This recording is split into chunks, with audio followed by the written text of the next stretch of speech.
Good. So, hello and welcome everybody to my talk today. I'm going to talk about streaming ETL on the shoulders of giants. Good to be back here in Ticino again. I was here last year, really enjoyed it, and I'm glad to see a couple of familiar faces and also a bunch of new faces, of course. So, the title of my talk is somewhat catchy, and at the same time, I think it's disguising in the sense that it doesn't really give away about the concrete technologies that we are going to see. But I think some of you may have read the abstract, and so it comes to no surprise to most of you, I guess, that we are talking mostly about the de facto standard event streaming platform as of today, which is Apache Kafka. And we take a look at how we can integrate an event streaming platform like Kafka with operational data stores. And I will do that by using the example of an integration path towards MongoDB. Now, a few words about myself. My name is Hans-Peter. I'm working and living in Graz, so I am the speaker aus Österreich, as it was announced in the morning, or actually one of two today. From a job perspective, I'm working as a technical trainer at Netconomy, where we are building basically large e-commerce solutions for our global customer base, among of which are really huge brands. Now, I'm doing that, working there as a technical trainer, focusing on JVM-related backend web development. And besides that, I'm also working as an independent consultant and engineer. And in this role, I work closely with clients and help them to build and design modern data architectures. What that means is that most of the time there are things like NoSQL data stores involved, and of course also more often than not there is some form of event streaming along the lines as well. So time permitting, I'm also teaching at the local University of Applied Sciences in Graz.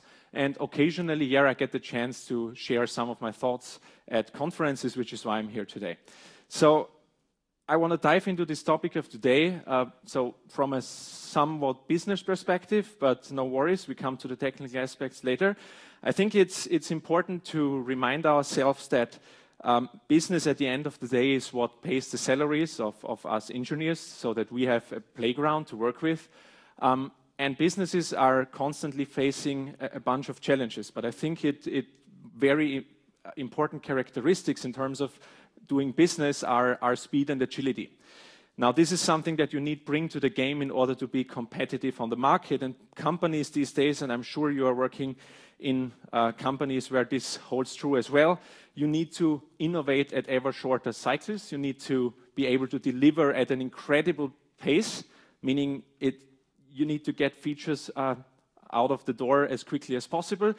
And finally, I think companies need to time and again reinvent themselves in the sense that they need to find or seek and hopefully find new sources of value. Now, the last part about seeking and hopefully finding new sources of value today is very often just related to working with data. Now, every company is not only driven by software, but most businesses are even heavily driven by any type of data. And we all know that this comes in various different forms, flavors, sizes, various speeds. And we don't work with data for the sake of its own, right? You need to help your business to basically unlock insights of all the data that you have at your disposal. And then again, it doesn't stop there, right? You need then to go this last step as well and find ways to basically monetize the insights that you could gain from your data. And I think Swiss people and in turn Swiss companies are actually rather good at this last mile, like monetizing great ideas. And I think this is one of the reasons, or could be, that your national flag shows a big plus. I think also a lot of Swiss bank accounts show the same thing for that reason. But anyway, what if I told you that you may even improve on what you're doing today by maybe trying out new radical ways to deal with your data integration scenarios? Now, there is this notion of the diminishing value of data. And this may sound a bit weird, but I think it's something that can be easily explained and thus also very, very easily understood at first sight. So The idea behind is that when we take a look at all the data we have at our disposal, there is data so the data comes at varying ages, basically. You have data that is sub-seconds old, you have data that is months or even years old. And this is depicted here on the horizontal axis at different granularities. When we compare now the age of this very data with the value that such data has for decision making, we see that the relationship is one in which the value rapidly decreases as the age of data increases. Now, the problem here lies in the fact that a lot of analysis, a lot of data processing that is done in today's companies is done at the far right, at the long tail of this distribution. And this is a study that I'm quoting here. So they are calling this type of data processing a traditional business intelligence here. But I wouldn't even see it in such a one-dimensional way. I would say that a lot of things that we do in data processing is falling into this category of dealing with more or less historical data. So data that is hours or older. Now, I think it's up to us engineers to help our businesses to try to aggressively move towards the left of this distribution and enable our businesses for more time-critical decisions. At the same time, we see that the farther to the right we are doing things and we are settling your efforts at this historical data part of the distribution, the data has relatively little value. On the other hand, if we manage to move all of our efforts or most of our efforts as far to the left of this distribution as possible, we can ideally have better outcomes in terms of more valuable outcomes. Now, this again helps typically your business to succeed on the market. Now, I don't know about you, but when it comes to like traditional data processing, a lot of times we find something as an ETL process there in one way or another, right? And I don't know about you, I can only tell about myself from my past in the industry that whenever it comes to this typical ETL kind of workloads, I get this weird feeling in my stomach, right? It's things where we wait for data to pile up for hours, days, weeks, whatever it is, and then we crunch through all of this data in batches. So everything there, the whole technology is inherently batch-driven. Now, if that's really brittle or at least error-prone to some degree, depends, I think, on the actual technology that you use to do that. But I think what we can definitely agree on is that if we do things inherently in a batch-driven way, we normally need to wait for some time, which in turn means that we can answer business questions typically not in time, but late in the day or maybe even too late. Now, there's something else to consider when we talk about historic ETL, or as ETL was understood in the I think, past 1 or 2 decades. The thing is that this can be even considered an anti-pattern for what we thought of in the beginning of this talk, namely speed and agility is something that inherently batch-driven kind of technologies just don't bring to the table. So on the other hand, of the spectrum, there's something which these days is called streaming ETL, or to be more general than that, just streaming data integration. And at the end of the day, this boils down to 2 relatively simple things. On the one hand, it's that we as engineers, we need to find ways that we think in an event-centric way, meaning we should not think so much in terms of state. We should think about the actual facts and events that change or lead to state changes more. And we need to do that. We need purpose-built technologies which allow us to work in a stream-oriented way with data. The promise, if we manage to get that right, is that we can come up with faster answers, more timely answers, which in turn support, hopefully, better business decisions on higher value data. Now, in that sense, we can see any kind of technology that allows us to do that as an enabler for speed and agility. Now, how could a modern data architecture look like that may lend itself well towards this way of thinking and way of working? Now, there are several different ways, but I think one valid approach that I want to share with you today is based on the following assumption, that you try to build something, you have a fundamental component in your architecture, which is just called data fabric here. The specifics for now don't matter, we will come to that in a moment. But this fabric is vital in the sense that it basically manages all your data flows that are happening in your company. Meaning, it really is the central backbone for everything, every business event, everything that happens in our companies. And when we manage to get that part right, we have already come a pretty long way, I would say. And the way that we would then interact with this fabric is, on the one hand, on the application layer. We can use it as a decoupling element to connect any application that we have in our landscape to it, make it generate data. Of course, it could also take data, so be interested in what other applications might produce or publish to the fabric. And some other applications somewhere else in our landscape will hopefully find useful ways to work on at least parts or subset of the data that other applications are generating. Now, the integration idea doesn't stop there. We should also try to achieve something similar one layer below, namely the persistence layer. And here the idea is that we find ways, very efficient and effective ways, to connect basically any data source with any data sink across our landscape. If we get that right, again, we can do away with a lot of burden that would mean, if we try to do it in different ways, that engineers like us would need to write a lot of data integration code, a lot of boilerplate, a lot of plumbing along the way. The worst case would be that you try to do point-to-point connections between any of these data stores or connected applications.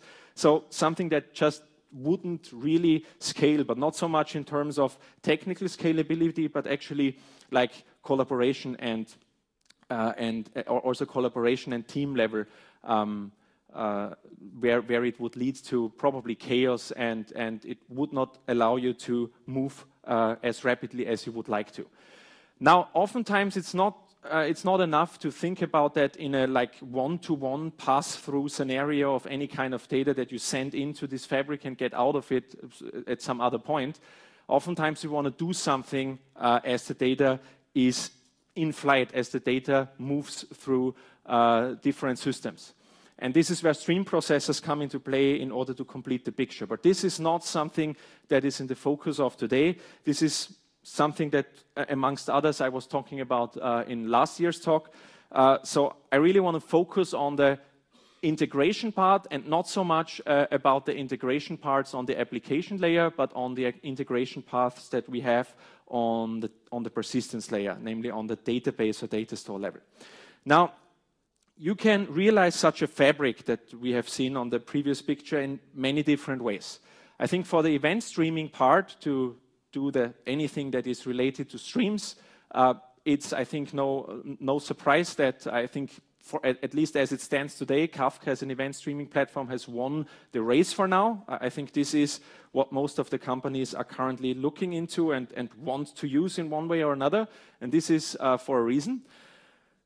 But I think the stream processing part as it stands today is not there yet that we can completely ignore anything else. Like, we need to augment that, we need to add to that something that you typically call an operational data store. And this is where I just picked MongoDB as an example because on the one hand I knew it reasonably well, and on the other hand I also wrote like one of these integration options that you could use for MongoDB, and this is why I use it as an example. But it's important to understand that everything that comes next in this talk is equally valid for any other operational data store that you might use. So maybe you have your legitimate use cases that don't need a document store like MongoDB. Maybe you are happy with your relational database system, and that is totally fine. The thing is, the same approach works for basically any data store that you would most likely have in your landscape. Now, just to quickly reiterate why I think MongoDB is one good fit in terms of like it is often deemed as some sort of general purpose data store. I know that this is something that is a little bit risky to say, but I think it really is in the sense that we get an easy way using documents to model our data. It offers a lot of powerful querying options, which have, in this case, nothing to do with SQL. They have their own query language. They have very good support for various sorts of indexing, from like geospatial indexes and all that kind of thing. And yes, since release 4.0, they have also something which relational database developers, and I was one in the past, of course, myself, learned to love, which is AC transactions. And then again, what's also helpful these days when we build services for which we do not yet know, like what load will they face like tomorrow, then it's also handy if you know that the database brings to the table some form of scalability and replication options which are fully transparent, in the sense that we developers do not really need to take care about any of this when we build our things. It's of course something that you need to consider during operations, but as an engineer who writes applications on top of this data store, you don't need to really dive into all of the gory details that sharding and replications in that sense are working. Now, the streaming platform Kafka, I think most have probably heard of Kafka anyway. So I think if I ask the question now, a lot of hands would go up. Who knows about Kafka already? Yeah, this is a good third. Who tried it or touched it? Yeah, this is roughly the same amount, which is good. So then at least you know that we basically get three key capabilities from using Kafka. And Kafka is an event streaming platform. Like, the first thing that it enabled was simple pub/sub scenarios. And I think this is also the problem why a lot of people see Kafka just as yet another message queuing system. This is not right, in the sense that the pub/sub part that it started out with is just one way to leverage it. You can also see it as your, like, as a at least temporary, or for some use cases even permanent, event storage, which would allow you to go back in time and replay events, like consume the same events multiple times. All of the things that you typically don't get from more traditional queuing-oriented systems. And then it also brings to the table, and this is also where it got its name from, like stream processing capabilities, and we will talk a little bit later about the APIs. Now, I have used the terms streaming quite a lot already in this talk. We never really thought of what it really means. Now, plenty of definitions. One which I really like is this. Stream processing deals with data processing that is defined with infinite data sets in mind. And the important part in this quote is the infinite data sets part. Now, we can rephrase that part and say an infinite data set is what results from an unbounded stream of events. And this is also why we are constantly talking about events and event streams here. So event streams are typically something that have a starting point somewhere back in time, and then they normally do not end. Some people mistakenly assume that event streams are only something that needs to be considered in, like, very technically oriented, like problems or IoT scenarios or anything like that. That's not true, actually. Events are really everywhere. They are ubiquitous around all of us. Like, our whole world can basically can be understood in terms of events. Like anything that happens, somebody drops a pen, somebody sneezes, somebody is falling asleep, hopefully not, but I'm checking. Like anything can represent an event. This is not only technical things. This can be technical things. This can be things like an API request. An event can be a thing like an application log entry that you write. But events can be anything else. This can be user registrations. This can be customer logins. This can be order placements. This can be price changes. This can be literally anything that happens during the day and during any kind of business that you are working in. And the good part is that the event streaming platform Kafka has more or less, for all the typical interaction patterns that you have when it comes to operating on these event streams, it offers APIs for that. Again, for the simple pub/sub scenario, you have something called the producer and consumer API. Then when it comes to this data integration part, you have something that is called the Connect API, and this is also where we focus on for the rest of this talk. And then the stream processing part, like Kafka Streams API, can be used by Java developers, by Scala developers.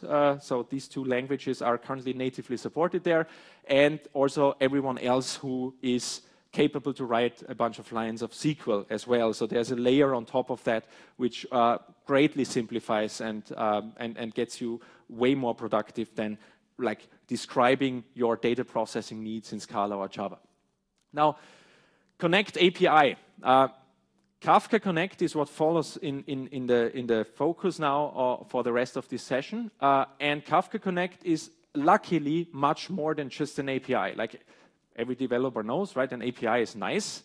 But at the same time, when we learn about an API, this means that we need to get active. We need to start writing code and implement things on top of that API. Now, the API hopefully makes our lives easier, but still we need to write code.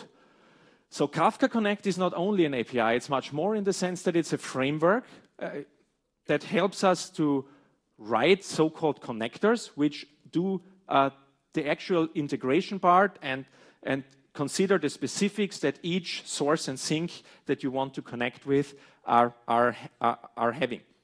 Now, Kafka Connect on a very high level gives you the opportunity to connect literally any source with any sink. But instead of doing that directly, like trying to find ways how to bring data from your source system directly to your sink system, you leverage Kafka in between as an event streaming platform, and you instead find ways to bring your data from the source into Kafka topics, and from there you have then a sink connector that you want to target a specific sink with. Now, when I say any, I literally mean any. And this can have various different phases. Can be as simple and as unspectacular as integrating with a folder on a file system somewhere and watching for new files. So a source connector could watch the file system, and every time you write a new file to the folder, it makes sure that this data in the files finds their way into Kafka. On the other hand, a sink connector could say, well, any data that arrives in any such topic, I take that data and push it towards a web API of any of my services. Can be something that you control yourself, can be something that is a third-party REST API that is hosted somewhere else. Now, more often, it's about integrating data stores, and this is also what we will discuss a little bit more in depth, and something that I want to also show you a demo at the very end. Now, to make that a bit more concrete, there are some logos, and please don't see that as a personal bias of mine or as a somewhat exhaustive, exclusive list. This is just examples that I think everyone can relate to one of them in an easy way, like most of the people of you have touched any of these systems in the past. There is many, many more turnkey-ready connectors available, and that is what I said earlier. Like these are concrete implementations on top of the API that leverage the runtime of Kafka Connect to come to life and to do the actual data integration work behind the scenes. For any of these data stores, you do not even only find one such connector implementations. Most of the time, you find several ones. The more popular ones, of course, have vendor-specific ones, where you get enterprise support, where you have SLAs, where you have a company that is basically backing the implementation efforts. Then again, you have a bunch of connectors coming from the community. One-man show projects. Somebody puts some code on GitHub. There you go. Maybe it's useful for you. And this is also the way that I personally started when I started to write a MongoDB sync connector. So I was only concerned with making sure to find a good way to bring data from Kafka towards MongoDB. So I only was only concerned with the right side of this picture. And this is what I started 2.5 years ago as a side project. And the good part is that, I somehow managed to stick to it, bring it further, and we see it later also in action and what happened to the project as well. Now, a more close look, how do connectors do their work? Like if you take any such connector and just want to use it, what happens under the covers is the following. Like we start with the source part. And again, the example here is focused on MongoDB, but there are a lot of similarities for the other connectors out there, when at least connectors that are trying to integrate with a database. Now a source connector starts to do whatever it takes to get data that is already in the data store out of the data store. Like it connects to it, but it not only takes the data that is already there, it needs to find a way to somehow attach to the changes that are happening in future. So it's not a one-shot like integration that you would do there, but you would bring over all the data that there currently is and then find a way to listen to changes. Now this is typically done, or there are two broad ways. Like you can do that based on polling queries against the data store, obviously not the best idea. Also brings some limitations and restrictions if you do it like that. A better approach is what's called change data capture, and these mechanisms are basically all have the same idea, like they are realized in different ways, but what they do is the source connector attaches itself to the log that typically every database these days employs in order to guarantee certain like consistency and durability things. So there are just different names. In MySQL, you have the bin log. In Oracle, you have the TX log. In Postgres, you have the write-ahead log. And in MongoDB, you have the so-called op log or operations log that records all the changes that are happening in the database. And this is what typically such connectors are integrating with. In terms of MongoDB, the good thing is you do not need to integrate on that low level. You have something that is called change streams, which is something that the database provides on a driver level, basically, so that you don't have to deal with all the gory details on the oplog level in terms of MongoDB. Also, it's future-proof in the sense that it helps you to avoid mistakes whenever they change something internally in the log structure. Now, so the source connector gets the data out of it. Then it brings it to an internal representation called source records in that case. And then these source records can undergo an optional pipeline of so-called single message transformations. So this is a very, very simple form of the T part in ETL, namely the transform part, where you can like make in-flight manipulations, things like filtering out certain fields from the payload, masking fields, blacklist, whitelist, doing data type conversions, that kind of thing. This is optional. After the pipeline is done, if there is one at all, it's the task of so-called converters to serialize this data structure towards byte sequences, because Kafka doesn't care what you give it, it just stores bytes at the end of the day. Now, coming to the sync side of things, it's similar, but it just reverses the data flow. Like it all starts with converters, which need to deserialize the byte sequences that come from Kafka topics. Then we get this internal representation of a so-called sync record in that case. These sync records, again, can be manipulated, like with this SMT mechanism. And finally, the record gets handed to the sync connector itself, which then makes sure that it writes the data natively to the target data store. In terms of MongoDB, this means this internal data structure is taken and basically transformed into a document and stored in a MongoDB collection. Now, again, like I said, for especially in terms of MongoDB, I think that the adoption for this way of working together with Kafka Connect was one in which companies were a little bit hesitant. And I think the reason is that until earlier this year, there basically was just no commercially available option to do that. So there were, I think, 3 or 4 community connector implementations available for the, again, here referring to the sync side, but nothing where you would know, well, is there something going on tomorrow? Maybe the project dies, maybe the person that put it on GitHub doesn't care. And that, I think, was because, or the reason why some companies were a bit hesitant to adopt this way of working. And the good part is that I managed, and I'm very thankful for that, to cooperate earlier this year with the product team and engineering team from MongoDB. And we collaborated in the sense that I basically took my community project and we polished it a bit and made sure that it meets their company standards and that kind of thing. But basically, that the Sync connector that I wrote as a community project is now what is in the official product there. It's available in beta, and it was announced earlier this year at one of the MongoDB events. Now, the good news from all of that is just that you have now some vendor that is supporting that. It's not a community project anymore. It's still open source. Everything is on GitHub. It's still the same license. It's Apache v2, so very open source friendly.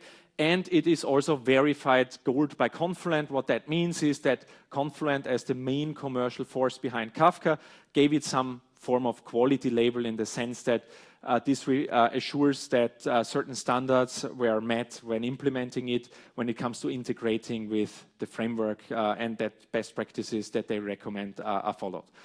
Now, what can you do with such a connector, in that case, again, with a connector for MongoDB? Now, briefly, 3 exemplary use cases before I want to show you a demo about this. Now, the first one is one in which we can find in different like domains, but this one is taken from an example of online retailers, for example, who often have the need to build some sort of golden customer record or customer 360 or a single customer view, as it's called here. Like every business that has a history knows the fact that you have a heterogeneous landscape, most likely. Most likely not exactly in terms like that, because all of these are relational databases. Hopefully you don't have to use all 3 of them, but ideally only one. But chances are that next to any of these, you have other data stores as well. And normal thing, like everything that evolves over time, like you have a little bit of data in this area about your customers, a little bit of data in the other area, and you want to bring that in, like into an integrated view in order to build better applications. And here, one approach could be that you take existing source connectors for any of these systems that you find in your landscape and feed all of the data into Kafka. Again, you not only do that once, but you do that continuously, because you cannot typically shut these systems off just because you feed the data to some other system. You have to, they stick around, you have to keep them running. And this is where the source connector then makes sure that all the future updates also will find their way in the first place into Kafka. And from there then, for example, you could build, and this is actually a very good use case for a document store like MongoDB, a single source of truth for all of the data that refers to one customer and bring it together in one database. And based on that single view of your customer data, you can then hopefully drive new and better applications that are that would otherwise, I think, sometimes not be possible to implement because of the distributed nature of all your customer data. Another one is about synchronizing data across services. Feel free to call them microservices. Whenever we have services, we know that in an ideal world, each of these services is isolated, has its nice bounded context, and has its own isolated data store. So it's actually would be an anti-pattern to say I have 10 services and all 10 are sharing one huge global database. So you have many of these services. And again, here it's the example of MongoDB, but it can be any data store that your services need, can be also different ones, of course. Like maybe the services that are not depicted here in between use an RDBMS system or a graph database or a key value store or whatever it is that you need. And then the idea is, on paper this is simple, but we all know that like bounded context is nice, but from time to time we need to communicate changes that are happening in one service to other services which might also need this kind of data. And again here, instead of doing something with synchronous or asynchronous direct calls against the target service, we try to reverse the data flow in the sense that all these services write their data first to Kafka topics, and from there then we have different ways and means to distribute the data. meaning we can then, for example, configure sync connectors, which then take responsibility to route and write the data directly into the target data store that you would need. So here again, it's MongoDB, but it would work with a JDBC connector that would write into an RDBMS system like Postgres as well, or with a Neo4j connector that would write to your graph store. The good part is also that we can avoid something that is another anti-pattern, namely dual writes, because what you would normally do is a service would write first its data locally to its local data store, and then you would try to do a second write. And this is typically something where you cannot be sure in general if that can be maintained in a consistent way across many such services, because oftentimes these are different services. Then you wouldn't even have like the option to have something like a distributed transaction that you would get with some technologies as long as everything works according to plan. Now here, the good part is that the data will definitely make its way into maybe 5 targets. It is just the case that it's not there at the exact same moment in time. So this is a typically eventually consistent kind of data flow. Now, the other part again, both were about syncs. Now, source connector could be leveraged in that sense. This is an application that would like store user and pore-related data directly in a database. Again, I'm using MongoDB as an example. From there, you want to feed different services. And one such service could be a real-time recommendation service that is written in a stream processing language and takes its data from Kafka. Now, in order to bring the data there again, you can use source connectors. They hook onto the change streams feature, in that case of the database, and make sure that any change that happens because of new data that gets generated from users and gets written to MongoDB documents in the respective collection will find their way into Kafka topics. And from there, again, you are free however you want to consume the data. One example could be a Kafka Streams-based user recommendation engine. Now, this is nice. These are examples that are there, but yeah, let's see at least to give you an idea about the steps you need to take. One such example, and I prepared a simple one. The example, first of all, starts to produce some data to Kafka. In this case, it's really an IoT scenario. So we are faking devices here with the generation app. It does some stream processing that is not so relevant for this discussion here. It just does some work on the data that gets generated from the application. And then on the other hand, we have two things. We have an application that wants to maintain device data by means of a REST service, which writes device data or device management data to a database, in this case MongoDB again. And we want to have a serving layer that will help us to build real-time dashboards. Again, here now you have different ways, but I hope you would not think first, after what you have heard about today, to write integration code yourself.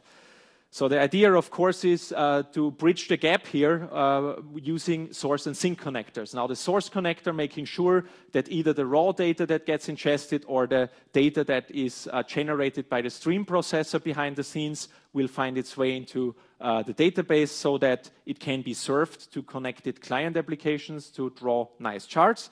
And the other way around, like if you, for example, and in this simple case, device management, all we can do with a device here is say, is a device active or not? So if a deactivation request comes for a specific device, the source connector makes sure that this is forwarded to a Kafka topic, which gets picked up by the stream processor that joins any device-generated data against the currently available metadata, and then gets basically notified that a device was just deactivated, and then the stream processor in turn stops to generate new data, and which in turn leads to the fact that we don't see updates in our client-facing application anymore.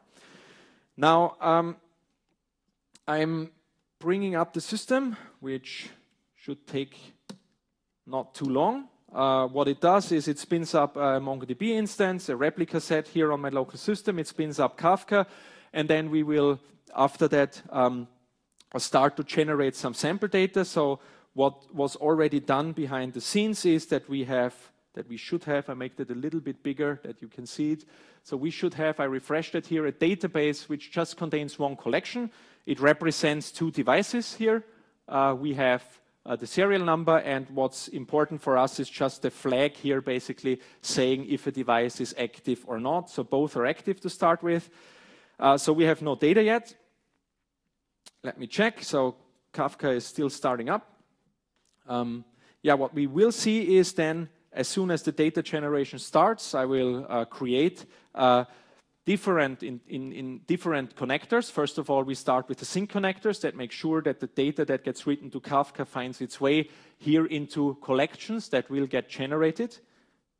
Let me check. Oh, it's still starting. A little bit longer than usual, but anyway, so then we see new collections here. And in the second part, we will then show that we can visualize that as was depicted on the slide. So we will connect a front-end application that just then consumes the change streams, not from Kafka, but from, in that sense, from the database itself. And it will do live updates for the charts that it shows. And finally, we go the other way around, where we use the application to deactivate one such device, which makes this flag false. Then this change of state will be propagated to Kafka by the source connector. Again, we don't write integration code for that on our own. And then the stream processor will stop doing its work. Now I will start the data ingestion right now. I will also start the stream processor. This is not so relevant again. And right after that, we already use Connect, the Connect framework to do the data integration part. And it's as simple as that. All you do is you configure a snippet of JSON telling the connector what to do. I will show that to you in a more readable form here.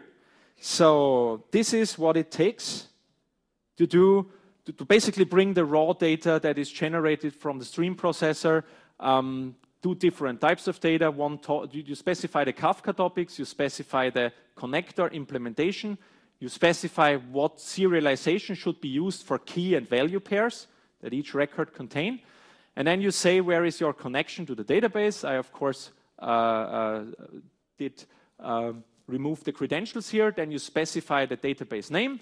And this is one such example of a single message transform, which tells that that it should take the serial number of the device and wrap it into a JSON document to be used as the key.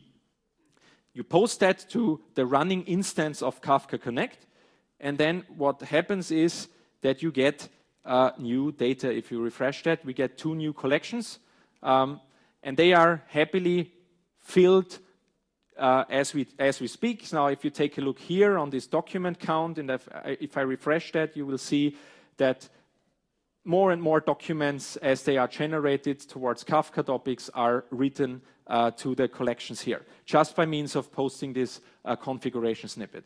Then we have 2 others, like one does some aggregation. Again, we can take whatever the stream processor computes behind the scenes and also feed that into the database in exactly the same way.